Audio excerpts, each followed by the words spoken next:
நமக்கு சில வேளை தோணும் வந்து, என்னடா நம்ம தனிமையில் வாழ்ந்துகிட்டு இருக்கோம். கடவுள் யாருக்கும் தனிமை கொடுக்கல கண்ணா. அதை நாங்கள் கண் திறந்து பார்க்கல. எனக்கு தனிமையாக இருக்கேன்னா வீட்டில்னு சொல்லிவிட்டு கார் பார்க்கிங்கில் வந்து எப்படி நைட்டு 1 மணி இருக்கும் வந்து உட்காந்துருக்குறேன் வந்து.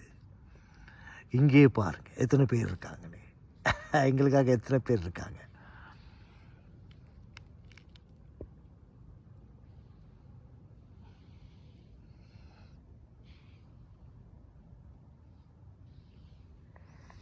பாருங்கள் எறும்பு ஓடிக்கிட்டு இருக்கு தானே வந்து. உங்களை தொந்தரவு பண்ணாத எறும்பு.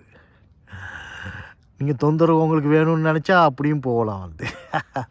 தொந்தரவு பண்ணாத எறும்பு. இப்படி பல விஷயம் இருக்குது. மேலே பாருங்கள்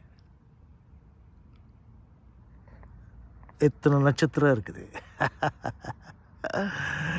அந்த நட்சத்திரத்தில் எவ்வளோ எனர்ஜி கிடைக்கும் நமக்கு. ஸோ யாருமே தனிமையில் இல்லை கண்ணா. அல்லாஹ் அக்பர், பிஸ்மில்லா, ஓம் நம சிவாய, புத்தம் சரணம் கச்சாமி. இயேசுக்கு கீழ்ப்படிந்து வாழும். வட்டா.